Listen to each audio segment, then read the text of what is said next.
Bonjour Anthony. Salut Karine, salut Ronald. Ça chauffe. It is shopping en anglais. Oui, entre bien Huawei. chinois. Je suis Tu le fais en chinois?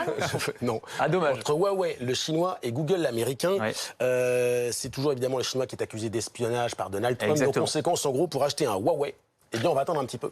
Oui, il est urgent d'attendre. Là, pour le coup, vous précipitez pas parce qu'effectivement, ce qui se passe très concrètement, c'est que Huawei est blacklisté par Google. Ils n'ont plus le droit, Google n'a plus le droit de travailler avec Huawei et donc, eh bien, ils vont les mettre au banc, si l'on peut dire. Et donc, qui dit Google dit Android. Android qui fait tourner 8 smartphones sur 10 dans le monde, dont les smartphones Huawei, et qui fournit un certain nombre d'applications qui sont très importantes sur nos smartphones et qui ne seront donc plus disponibles sur les futurs modèles Huawei. Si on regarde sur le mien, par exemple, sur les 4 premières, là, elles vont toutes disparaître. Donc Gmail, il n'y a plus, la boîte aux lettres. YouTube, les vidéos, ça disparaît aussi, c'est du Google. Google Maps, pour la cartographie, ça disparaît. Et même le Play Store, la boutique d'applications qui permet de télécharger toutes les autres, Facebook, Instagram, l'application BFM TV, tout ça disparaît complètement. Donc c'est un énorme coup dur, évidemment. Alors il faut bien préciser que ça ne concerne pas les smartphones existants, ceux qui sont commercialisés. Si vous venez juste d'en acheter un, ou même si vous en achetez un là, un smartphone Huawei, il n'y a pas de souci, les mises à jour se feront, vous pourrez continuer à télécharger les applications. Mais sur les futurs modèles qui vont sortir dans les mois et dans les années qui viennent, ça va être beaucoup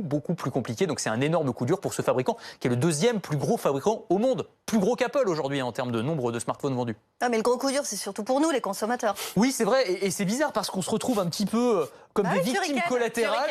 Non, mais si, c'est vrai.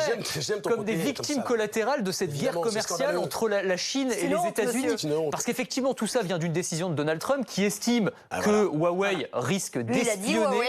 Bah oui, ils ont dit c'est fini. Plus le droit pour les entreprises américaines de travailler avec des entreprises qui risquent d'espionner, qui sont des menaces pour la sécurité nationale. Huawei en fait partie. C'est une entreprise un petit peu sulfureuse qui a été créée par un ancien ingénieur de l'armée rouge qui a gardé des liens avec Pékin. Et donc on les accuse comme ça. Alors il n'y a pas de preuves pour l'instant, mais de potentiellement utiliser leur technologie pour espionner les télécommunications. Et nous, les consommateurs, on se retrouve un petit peu pris au milieu de tout ça. Oui, mais tout cela, mon petit Anthony, c'est un peu de notre faute parce que on est totalement impuissants technologiquement. Les Français et les Européens, on paye un petit peu, mais oui, mais on paye un petit peu les conséquences de ça. C'est-à-dire qu'on n'a pas su, ces dernières décennies, créer un géant de la téléphonie mobile comme Huawei, un géant des logiciels comme Google, et donc on se retrouve là à regarder avec le popcorn, les Chinois et les Américains qui se tapent dessus, et nous, on ne peut absolument rien faire. Donc la leçon à en tirer, c'est celle-ci, c'est qu'il faut s'y mettre maintenant. Il faut qu'on crée des champions européens. Dans la téléphonie mobile, c'est trop tard, très clairement, mais dans l'intelligence artificielle, dans la robotique, dans la santé connectée, c'est maintenant qu'il faut se positionner et qu'il faut créer des vrais champions.